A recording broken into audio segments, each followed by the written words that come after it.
You keep waking up, more exhausted than when you went to bed. You try to pray, but it feels hollow. You start losing things that were right in front of you. People turn cold for no reason. And deep down, something just feels wrong. But no one believes you, not even you. You tell yourself it's just stress, burnout, maybe even qadr. But what if it's not? What if the reason you've been stuck, miserable, confused, is because someone did something to you? And what if Allah subhanahu wa ta'ala has already given you every tool you need to fight back, but you never learned how? This isn't paranoia. This is real. Ignore the signs long enough, and Sihr, spiritual harm or black magic, doesn't just disturb your life, it reshapes it. So if you're tired of wondering why your life feels under siege, stay with me, because these 5 truths could be the reason Sihr hasn't broken you yet. Truth number 1. Sihr needs a way in. You keep waking up drained. Your prayers feel disconnected. Your body moves, your mind races, but your soul feels off. It's like there's static between your reality and your spirit. First, you thought it was just stress. Maybe poor sleep, maybe you're overthinking. But the feeling lingers. Days stretch into weeks. Now you're not so sure. You tried burning incense. You stopped watching certain things. You even played Ruqyah all night. But the heaviness stayed. The anger, the mood swings, the sudden fights in your home, the feeling of being watched, that one recurring dark dream. Here's what most people won't tell you. Sihr doesn't work on everyone. It's not like the movies. Magic in Islam is real, but it's not all-powerful. The Qur'an is clear. They could not harm anyone except by Allah's permission. Surah Al-Baqarah 2:102. That means, even the darkest Sihr cannot touch you, unless something gave it permission. That's hard to accept, because it means we're not just victims. It means something in our lives left the door open. Maybe it was a sin you excused, a grudge you nourished, an obsession with someone you were never meant to chase. Sihr targets weakness, not just your body, your spiritual blind spots. If you've built a life without spiritual protection, there may have never been a shield at all. You don't have to be a bad person to be affected. You just have to be spiritually exposed. So truth number 1 is this. Sihr needs a wound to enter. And the more we ignore the cracks in our lives, the easier it becomes for hatred, envy, or evil intentions to creep in. Before we talk about Ruqyah, before we talk about water or Surah Al-Baqarah, we need to talk about the life you've been building. Because Sihr might have been cast with words, but it only landed because your soul was left unguarded. Ready to go deeper? Let's look at where the Jinn might already be hiding. Your home. Truth number 2. Your house might be helping them. The angels don't enter a home where there's a dog or images. Let that settle for a moment. That means the very beings Allah subhanahu wa ta'ala sends to protect you might be staying away because of a wall decoration, because of background music that never shuts off, because of that framed photo you haven't looked at in years, but still hangs in your living room. Even a dog barking from a looping YouTube video, left playing in the background since last night, can turn your home into a space the angels avoid. And if the angels won't enter, you better believe something else will. Jinn don't need a blood ritual. They don't wait for a creepy chant in a candlelit basement. Most of the time, they wait for you to get careless, to stop cleaning, to replay that song just one more time, because it's only the chorus, to binge that show again, even though you know it leaves your heart cold afterward. Your house isn't just where you sleep. It's where your soul is supposed to find rest, where your dew rises, where your children grow.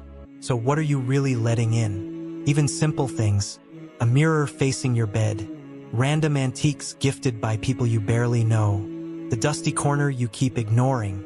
These aren't superstitions. They're signs you're not paying attention. It's not about living paranoid. It's about living aware. Some of you do Ruqyah at night, but binge haram content every evening. You can't burn incense to chase out Jinn if you're inviting them back in through your screen. Sihr doesn't just work through spells. It thrives on spiritual neglect.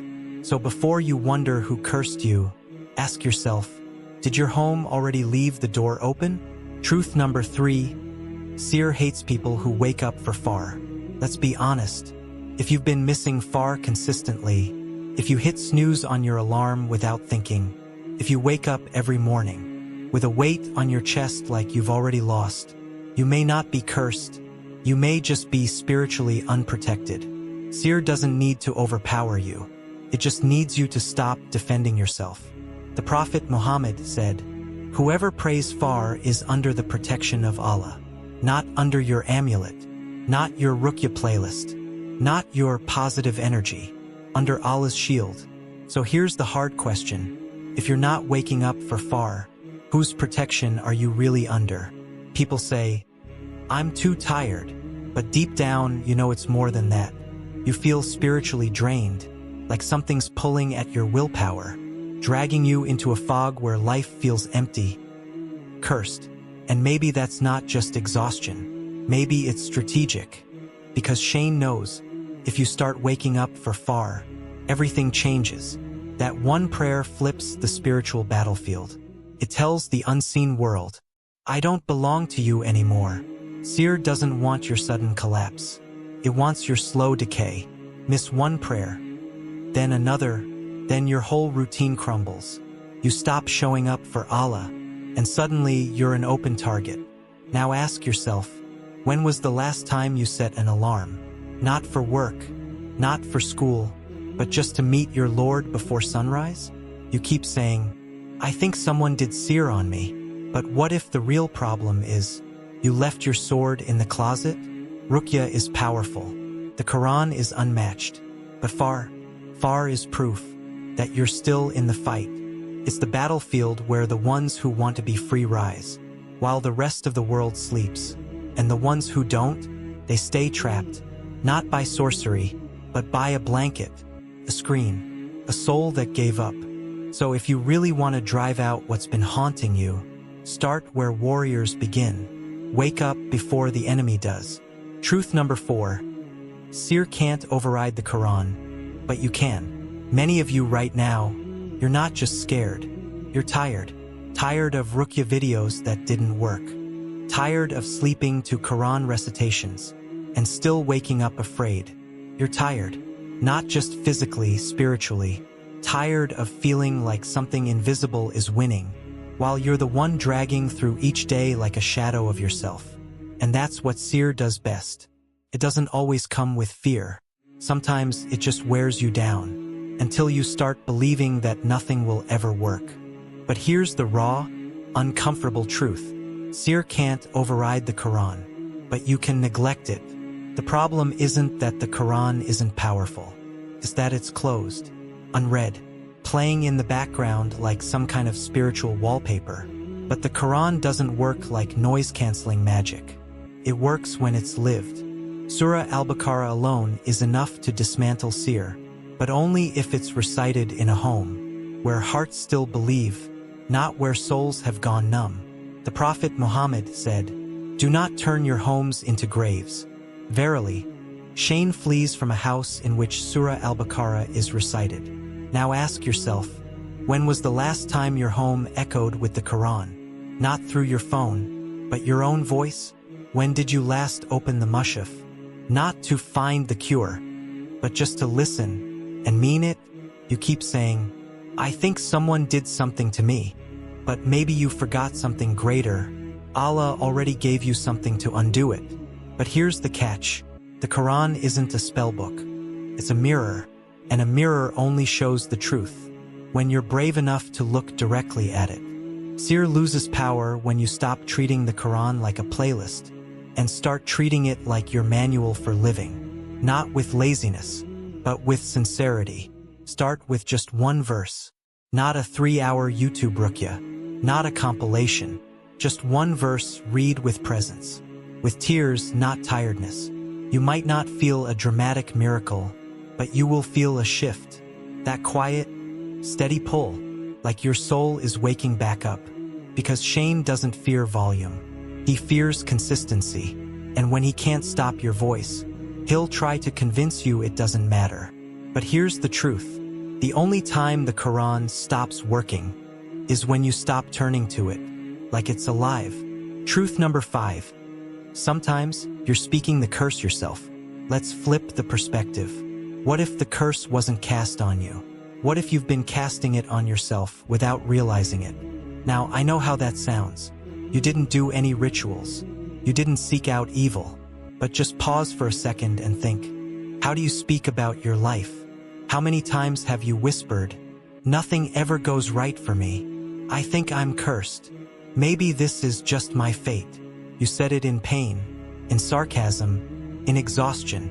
But those words, they open things.